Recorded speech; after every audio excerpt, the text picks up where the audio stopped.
सोचिए, जिस पाकिस्तान को कुछ समय पहले तक अमेरिका के साथ अपनी नजदीकी पर बड़ा नाज था, जिस पाकिस्तान के नेता अमेरिकी राष्ट्रपति डोनाल्ड ट्रंप के साथ मुलाकातों और तस्वीरों को अपनी बड़ी कूटनीतिक उपलब्धि की तरफ पेश कर रहे थे, वही पाकिस्तान अब अमेरिका और ईरान के बीच चल रही बातचीत की तस्वीर से गायब नजर आ रहा है। और सबसे दिलचस्प बात यह है कि पाकिस्तान को बाहर करने का कोई औपचारिक ऐलान भी नहीं हुआ। बस ट्रंप ने कुछ देशों के नाम लिए और पाकिस्तान का नाम नहीं लिया। अब सवाल ये है, ये हुआ क्या? पाकिस्तान की मध्यस्थता कहाँ गई? शहबाज शरीफ और आसिम मुनीर की वो अमेरिकी नजदीकी कहाँ गई? और क्या वॉशिंगटन ने इस्लामाबाद को साफ साफ संदेश दे दिया है, भाई इस बार आपकी जरूरत नहीं है? कहानी शुरू होती है अमेरिका और ईरान के बीच बढ़ते तनाव से। एक तरफ डोनाल्ड ट्रंप हैं जो ईरान पर लगातार दबाव बनाने की कोशिश कर रहे हैं, दूसरी तरफ ईरान है जो अमेरिका के सामने झुकने को तैयार नहीं दिख रहा। दोनों देशों के बीच तनाव कम करने और बातचीत का रास्ता निकालने की कोशिश चल रही है। लेकिन इस कहानी में एक ऐसा देश भी है जो खुद को अमेरिका और ईरान के बीच पुल बनाने वाला बता रहा था, पाकिस्तान को उम्मीद थी कि अमेरिका और ईरान के बीच बातचीत होगी तो इस्लामाबाद की भूमिका अहम होगी। आखिर उसके अमेरिका से रिश्ते हैं, ईरान उसका पड़ोसी है और सऊदी अरब, कतर और दूसरे खाड़ी देशों से भी उसके करीबी संबंध है।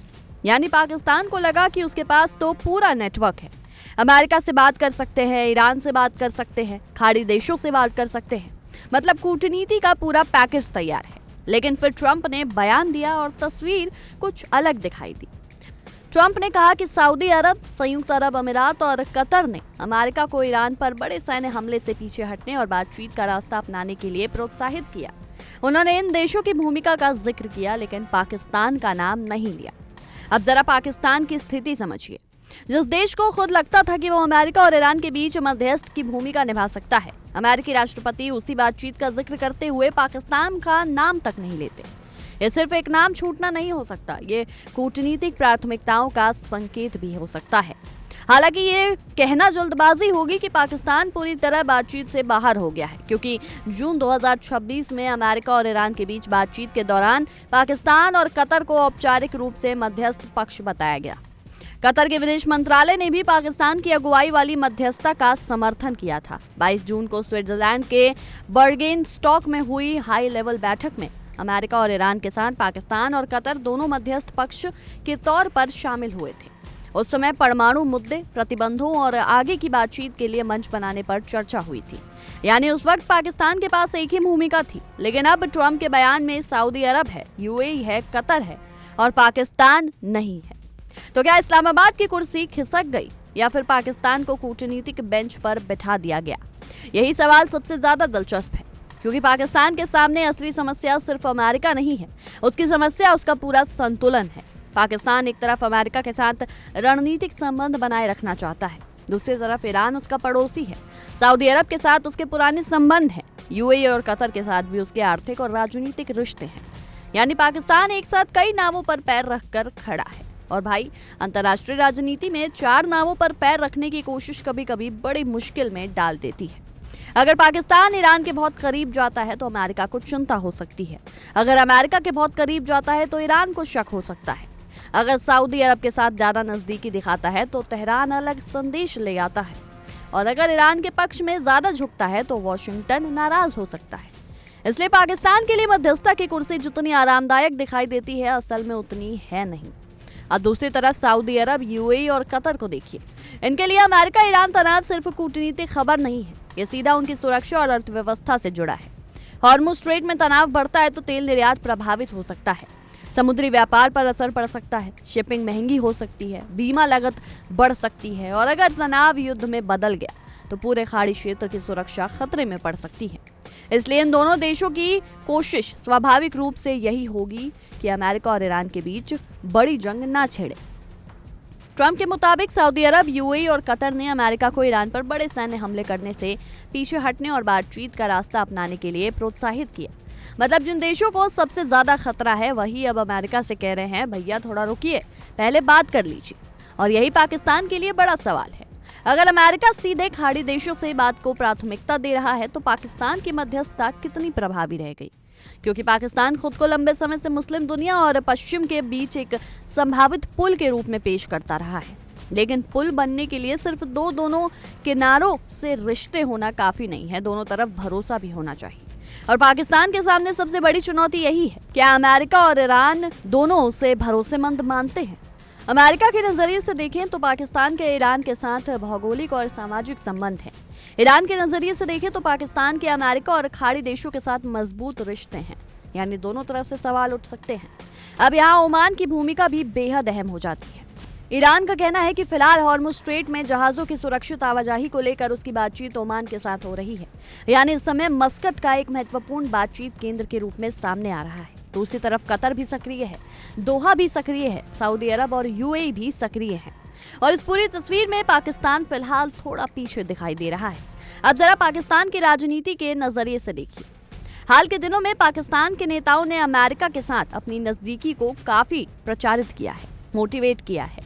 ट्रंप के साथ मुलाकातें, बयान और तस्वीरें काफी सबको पाकिस्तान की कूटनीतिक सफलता के तौर पर पेश किया गया।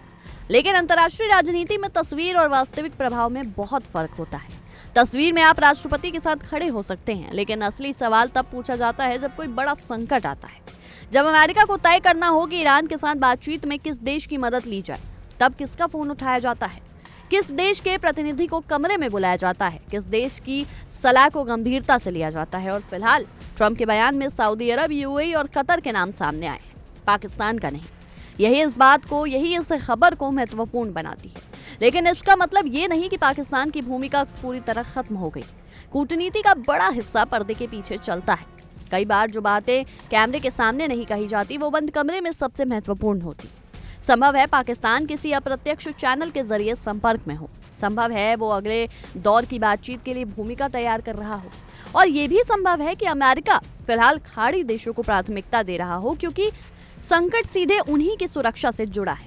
इसलिए पाकिस्तान को पूरी तरह बाहर कहना जल्दबाजी हो।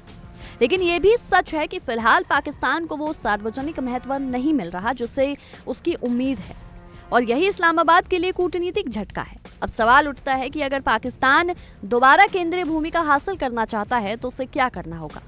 सबसे पहले उसे ये साबित करना होगा कि वो किसी एक पक्ष का आदमी नहीं है। अगर अमेरिका को लगेगा कि पाकिस्तान ईरान के पक्ष में ज्यादा झुका हुआ है, तो अमेरिका उस पर भरोसा नहीं करेगा। और अगर ईरान को लगेगा कि पाकिस्तान अमेरिका के दबाव में काम कर रहा है, तो तेहरान भी उसे मध्यस्थ के रूप में स्वीकार नहीं करेगा। मध्यस्थ बनने का मतलब सिर्फ संदेश पहुंचाना नहीं होता। मध्यस्थ बनने का मतलब दोनों पक्षों को ये भरोसा दिलाना होता है कि आप उनका संदेश सही तरीके से पहुंचाएंगे और उनकी चिंताओं को समझेंगे। यही पाकिस्तान के लिए सबसे मुश्किल काम है। और यहाँ एक और समस्या है, पाकिस्तान की आर्थिक स्थिति। अमेरिका और खाड़ी देशों के साथ उसके आर्थिक हित जुड़े हैं, निवेश की जरूरत है, वित्तीय सहयोग की जरूरत है। ऐसे में पाकिस्तान पूरी तरह स्वतंत्र विदेश नीति चलाने का दावा तो कर सकता है, लेकिन व्यवहार में उसे कई शक्तियों के बीच संतुलन बनाना पड़ता है। यही कारण है कि उसकी मध्यस्थता की विश्वसनीयता हमेशा सवालों के घेरे में रह सकती है। अब जरा ट्रंप के बयान को फिर से देखिए। उन्होंने सऊदी अरब, यूएई और कतर का नाम लिया। इन देशों की भूमिका इसलिए भी महत्वपूर्ण है क्योंकि वो सीधे खाड़ी क्षेत्र में मौजूद है। हॉर्मुज स्ट्रेट में तनाव बढ़ेगा तो इनके तेल निर्यात, बंदरगाहों, व्यापार और सुरक्षा पर सीधा असर होगा। इसलिए ये देश युद्ध नहीं चाहते, और अगर इन देशों की सलाह से अमेरिका सैन्य कार्रवाई रोककर बातचीत की तरफ जाता है, तो इसका महत्व ये है कि क्षेत्रीय देशों का प्रभाव बढ़ रहा है। यानी शायद मध्य पूर्व की राजनीति में अब सिर्फ वॉशिंगटन और तेहरान ही फैसले लेने वाले नहीं हैं। खाड़ी देश भी अपनी भूमिका तय करना चाहते हैं, और इस बदलाव में पाकिस्तान के लिए जगह बनाना आसान नहीं होगा, क्योंकि कतर के पास अमेरिका से मजबूत संबंध है, सऊदी अरब के पास क्षेत्रीय प्रभाव है, यूएई के पास आर्थिक ताकत है, ओमान के पास ईरान और अमेरिका के बीच मध्यस्थता का अनुभव है। पाकिस्तान के पास क्या है?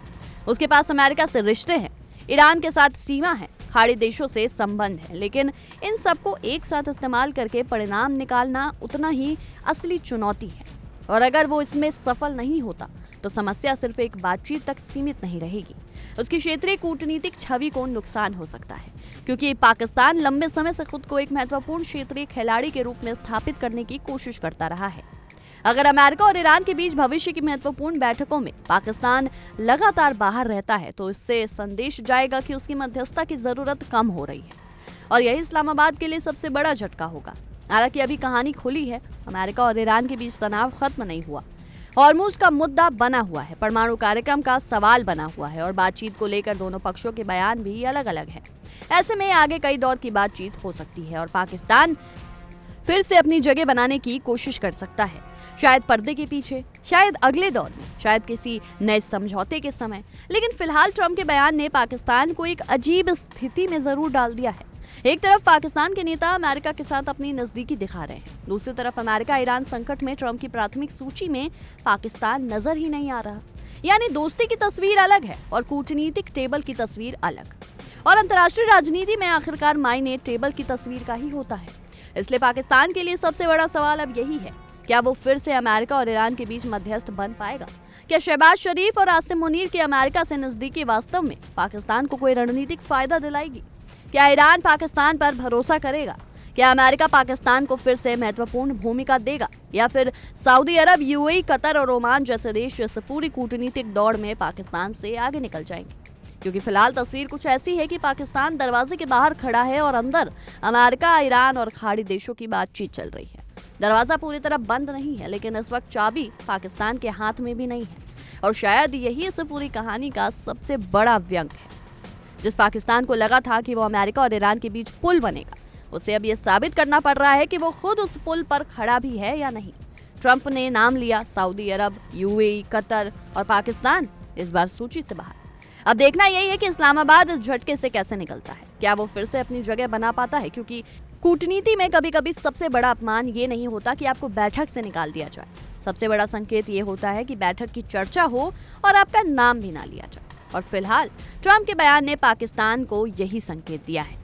बहरहाल आगे क्या कुछ होगा इस पर हमारी नजर बनी रहेगी। तब तक के लिए देखते रहिए इंडिया डेली 24/7 और आपकी इस विषय में जो कुछ भी राय है हमें कमेंट सेक्शन में जरूर साझा करें। देखिए इंडिया डेली 24/7 अब आपकी स्मार्ट टीवी पर। इंडिया डेली मौजूद है सभी डिजिटल प्लेटफॉर्म पर लाइव और लगातार। इंडिया डेली 24/7 हर दिन राष्ट्र को समर्पित।